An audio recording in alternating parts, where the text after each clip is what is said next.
शेतकरी कर्जमाफी तर होणार, पण ही कर्जमाफीची नक्की प्रक्रिया कशा पद्धतीने पार पडणार? येत्या काही दिवसांमध्ये राज्यातील लाखो शेतकऱ्यांना या कर्जमाफी अंतर्गत लाभ दिला जाणार आहे। मग हा लाभ नक्की कशा पद्धतीने जमा होणार आहे, यासाठी तुम्ही डॉक्युमेंट्स कुठे जमा करायचे आहेत, असे विविध प्रश्न शेतकरी विचारत आहेत। त्यासोबतच 2,50,000 आणि OTS अशा 3 पद्धतीमध्ये यावेळीची कर्जमुक्तीची प्रक्रिया पार पडणार आहे। याबाबतची माहिती आपण GR मध्ये आधीच घेतली आहे, परंतु यातील एक महत्त्वाचा विषय म्हणजे आता हे कर्जमाफीची प्रक्रिया कशी असणार आहे, तर ही संपूर्ण प्रक्रिया आता ऑनलाईन पद्धतीने पार पडणार आहे आणि या ऑनलाईन पद्धतीने तुम्हाला कर्जमाफीचा लाभ हा DBTच्या माध्यमातून दिला जाणार आहे। यामध्ये ज्या शेतकऱ्यांना 2 लाख रुपयापर्यंतची कर्जमाफी मिळणार आहे त्यांचा देखील DBTच्या माध्यमातून लाभ जमा होईल। ज्या शेतकऱ्यांना 50,000 रुपये प्रोत्साहनपर अनुदान मिळणार त्यांचे देखील DBTच्या माध्यमातूनच जमा होईल। आणि जे शेतकरी OTS करणार आहेत, आता OTS म्हणजे काय की ज्या शेतकऱ्यांना 2 लाखांपेक्षा जास्त कर्ज आहे त्या शेतकऱ्यांना सरकारच्या वतीने 2 लाख रुपयापर्यंतची कर्जमाफी मिळणार आहे आणि वरील जे पैसे असतील ते पैसे संबंधित शेतकऱ्यांनी त्याची जी बँक असेल, सोसायटी असेल, जिथे त्यांनी कर्ज काढले असेल तिथे आणून ते पैसे जमा करायचे आहेत। त्यानंतर त्याला या कर्जमाफीचा लाभ दिला जाणार आहे। परंतु यातील महत्त्वाचा मुद्दा म्हणजे आधी तुम्हाला ते पैसे 31 मार्च 2027 च्या आधी बँकेमध्ये आणून जी काही वरची रक्कम आहे ती जमा करावी लागणार आहे, तरच तुम्हाला या 50,000 असेल किंवा 2 लाख रुपयापर्यंतच्या कर्जमाफीचा लाभ मिळणार आहे।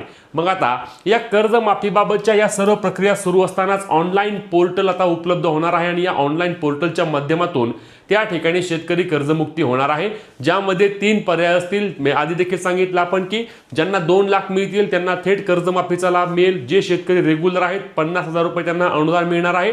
त्यात देखील सलग 2 वर्ष असेल किंवा 3 वर्षांपैकी कोणत्याही 2 वर्षांमध्ये तुमचे कर्ज नवे जुने झालेले असावे आणि त्यासोबतच महत्त्वाची अट म्हणजे चालू वर्षासाठी तुम्हाला तुमचे कर्ज परत नवे जुने करून घ्यावे लागेल, तरच तुम्हाला या पीक कर्जमाफी किंवा या प्रोत्साहनपर अनुदानाचा लाभ मिळणार आहे। आता कर्जमाफीबाबतचा महत्त्वाचा मुद्दा म्हणजे ज्या शेतकऱ्यांचे 2019च्या आधीचे कर्ज होते त्यांना लाभ मिळणार का, तर याची शक्यता मोठ्या प्रमाणावर कमी आहे। कारण यामध्ये स्पष्टपणे उल्लेख करण्यात आला आहे की 1 एप्रिल 2019 पासून ते 30 सप्टेंबर 2025 पर्यंत जे शेतकऱ्यांनी कर्ज काढले होते आणि त्यांचे कर्ज थकबाकीमध्ये गेले आहे असेच शेतकरी या लाभासाठी पात्र ठरणार आहेत।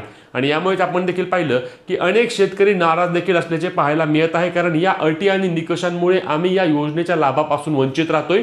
त्यासोबतच 2019 साली ज्या शेतकऱ्यांनी कर्जमाफीचा लाभ घेतला होता त्या शेतकऱ्यांसाठी तर मोठी अट टाकण्यात आली आहे, त्यांना जास्तीत जास्त 50,000 रुपयापर्यंतचा त्या ठिकाणी लाभ होणार आहे।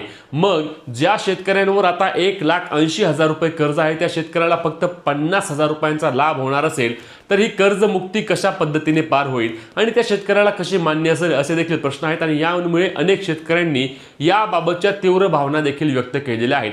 आता या कर्जमाफीबाबतच्या अजूनही महत्त्वाच्या ज्या अपडेट आहेत त्या आपण पाहणार आहोत, परंतु त्याआधी आपल्या पेजला फॉलो आणि चॅनलला सबस्क्राइब करून घ्या, जेणेकरून योजनेसंदर्भातील पुढीलही सर्व अपडेट तुमच्यापर्यंत सर्वात आधी आणि सर्वात योग्य पद्धतीने पोहोचवण्याचे काम आपण आपल्या पेज आणि चॅनलच्या माध्यमातून करतो। तर ऑनलाईन पोर्टल होणार आहे, लक्षात घ्या, ऑफलाईन पद्धतीने कर्जमाफी नाही, संपूर्ण प्रक्रिया ऑनलाईन पद्धतीने पार पडेल आणि यासाठी पोर्टल तयार करण्याचे काम अंतिम टप्प्यात आले आहे आणि हे पोर्टल लाईव्ह झाल्यानंतर लगेचच शेतकऱ्यांना त्या ठिकाणी याद्या पाहायला मिळू शकतील आणि याद्या पाहिल्यानंतर या याद्यामध्ये तुमचे नाव असल्यास तुम्हाला तुमची E-KYC अर्थातच आधार प्रमाणीकरण करावे लागेल। यासोबतच शेतकरी मित्रांनो फार्मर ID अथवा ॲग्रीस्टॅकवर तुमची नोंदणी देखील असणे बंधनकारक आहे, तरच तुम्हाला या कर्जमाफीचा किंवा प्रोत्साहनपर अनुदानाचा लाभ मिळणार आहे। आता याच महिन्यामध्ये ऑनलाईन याद्या येतील असे देखील बोललं जात आहे, म्हणजेच की जून महिन्याच्या शेवटच्या आठवड्यामध्ये त्या ठिकाणी पोर्टल तयार होऊन या पोर्टलवर याद्या येतील आणि याद्या आल्यानंतर त्या शेतकऱ्याने आधार प्रमाणीकरण केल्या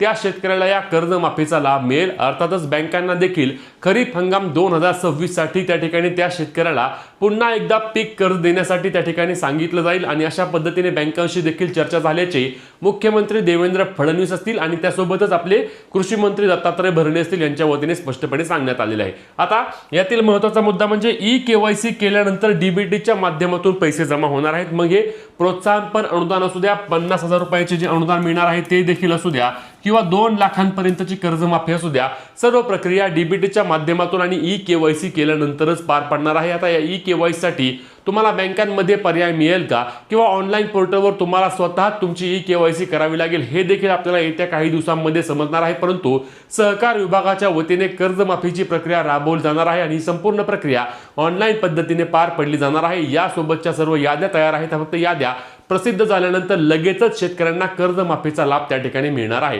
आता तुम्ही या कर्जमाफीच्या कोणत्या प्रक्रियेमध्ये बसता, तुम्हाला 50,000 रुपये अनुदान मिळणार आहे का तुमची 2 लाखांपर्यंतची माफी होणार आहे, किंवा तुम्ही संभ्रम अवस्थेमध्ये असल्यास नक्की कमेंटच्या माध्यमातून सांगा, जेणेकरून तुमच्या शंका दूर करण्याचा प्रयत्न आपण नक्की करणार आहोत। त्यासोबतच ही कर्जमाफी सरसकट व्हायला हवी का आणि कोणत्याही अटी आणि कोणत्याही निकषाविना शेतकऱ्यांना 2 लाखांपर्यंतची माफी आणि 1 लाख रुपयापर्यंत प्रोत्साहनपर अनुदान मिळावे का नक्की कमेंट करून सांगा। व्हिडिओ शेअर करून पुढील सर्व अपडेटसाठी आपल्या पेजला फॉलो आणि तेवढ्याच हक्काने आपल्या चॅनलला सबस्क्राइब करायला विसरू नका।